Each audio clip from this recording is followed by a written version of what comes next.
Welcome to Superstock. Dengan adanya agenda pemulihan ekonomi dan juga berbagai proyek strategis terkait ibu kota baru, tentunya industri semen memiliki potensi untuk bangkit kembali. Seperti apa updates dan perkembangan sektor ini? Langsung saja kita ngobrol dengan Emma Fauni.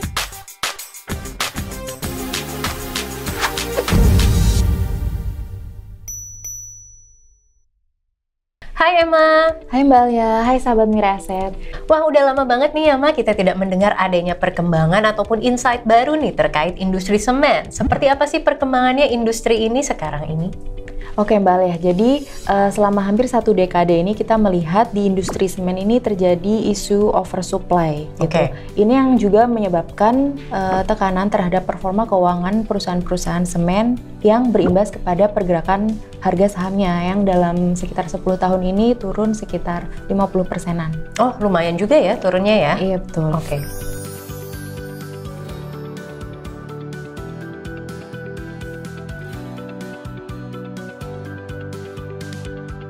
Nah, kita melihat outlook-nya ke depannya, tekanan oversupply ini ke depannya akan berangsur-angsur berkurang seiring dengan perlahan-lahan adanya recovery atau normalisasi demand pasca krisis pandemi. Dan ini juga dibarengi dengan moratorium pembangunan pabrik semen baru di Indonesia. Jadi, hopefully ini nanti bisa menjadi katalis positif di sektor ini ke depannya. Jadi bisa dibilang sebenarnya memang kalau di industri semen ini demand-nya itu memang mayoritas dari pasar domestik nih ya? Iya, hampir 100% sebenarnya masih dari domestik sih, Mbak. Oke, nah perkembangannya nih seperti apa nih demand yang sekarang ini setelah pasca pandemi nih? Oke, jadi kalau di breakdown, demand semen itu terdiri dari 2 ya, dari bag dan bulk.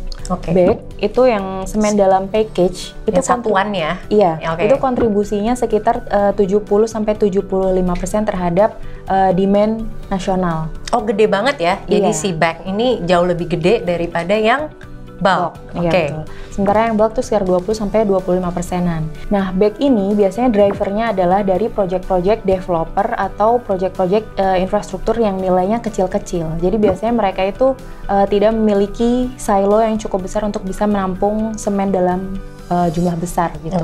Sementara itu untuk yang bulk itu biasanya drivernya dari project-project infrastruktur yang nilainya lebih besar gitu. Mereka biasanya order semen dalam bentuk curah yang sangat besar. Kemudian dari segi tren seasonality-nya, biasanya di second half itu permintaan semen lebih tinggi dibandingkan di first half. Karena biasanya di second half itu terjadi percepatan penyelesaian proyek-proyek infrastruktur. Berbicara tentang industri semen, pastinya juga kita berbicara tentang pembangunan. Nah, pembangunan ini erat kaitannya dengan demand dan production dari mana semen itu berasal. Mungkin bisa diceritakan nih seperti apa sih mappingan industri tersebut?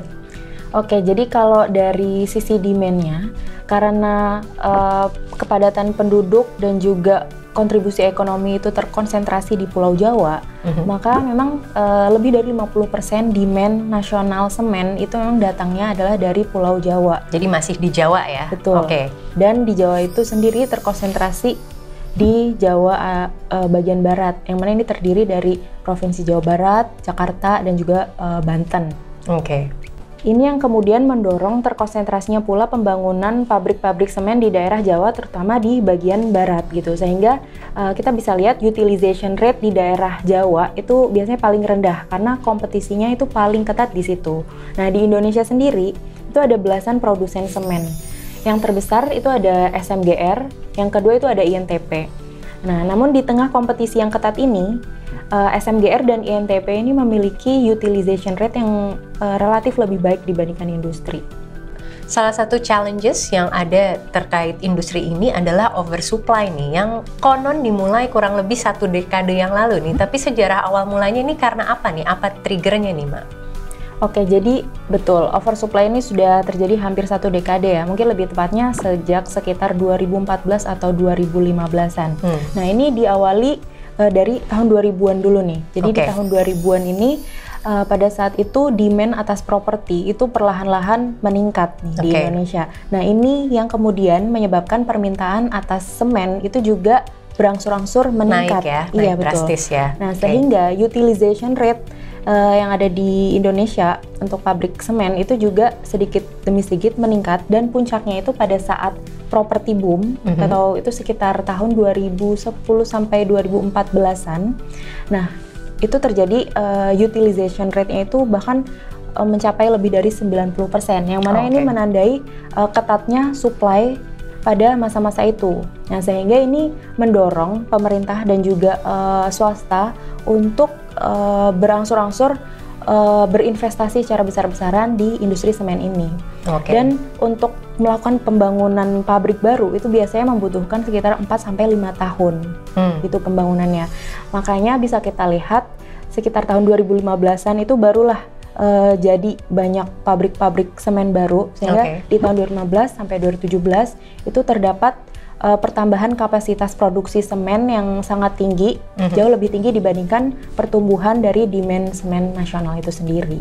Dan akhirnya muncullah small players yang ikut meramaikan industri semen di Indonesia ya? Nah iya betul, jadi setelah 2015-an itu market share dari pemain-pemain besar seperti SMGR, INTP, nah itu mulai tergerus tuh. Di situ terjadi price war besar-besaran. Price war dan saling berbagi market ini nih ya yang menjadi sangat kompetitif nih marketnya gitu.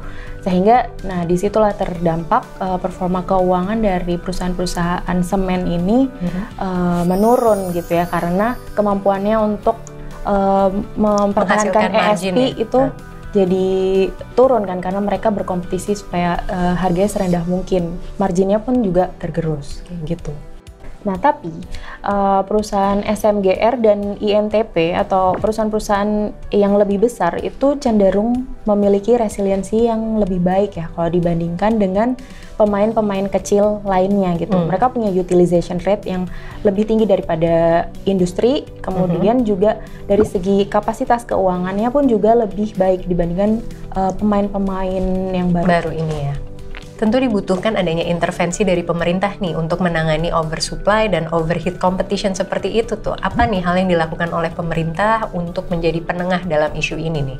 Untuk mengintervensi itu pemerintah baru-baru ini menerapkan moratorium. Sebenarnya sih Asosiasi Semen ini sudah meminta pemerintah untuk melakukan moratorium ini udah cukup lama ya, tapi baru diterapkan belakangan ini.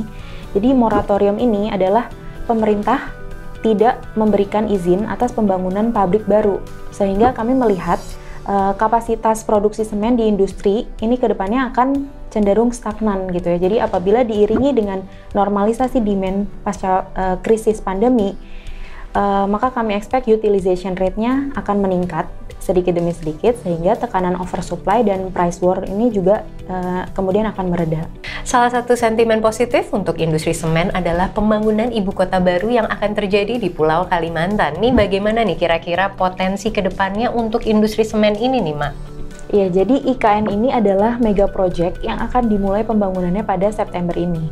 Nah, pembangunan IKN ini sendiri terdiri atas 4 fase. Di fase pertama ini akan dilaksanakan pada tahun 2022 sampai 2024, di mana ini adalah masanya pembangunan infrastruktur kunci. Jadi, beberapa pembangunan utamanya itu meliputi Istana Kepresidenan, DPR, dan beberapa infrastruktur dan fasilitas publik dasar yang menunjang pemindahan awal untuk ke ibu kota negara gitu.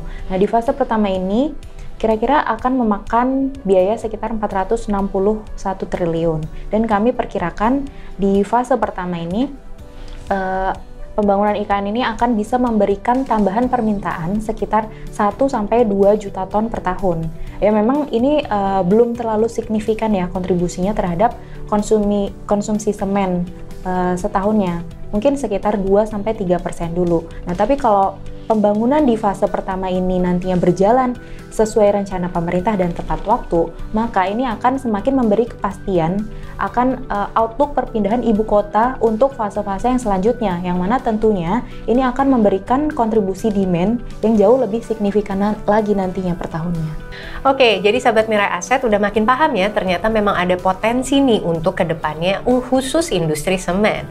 Tapi yang paling penting adalah mengetahui valuasi dari industri ini. Seperti apa nih valuasinya, Mak?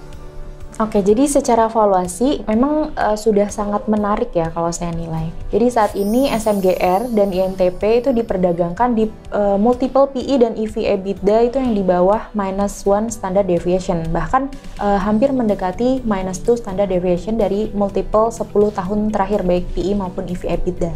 Gitu. Jadi valuasinya sudah sangat undemanding ya menurut saya.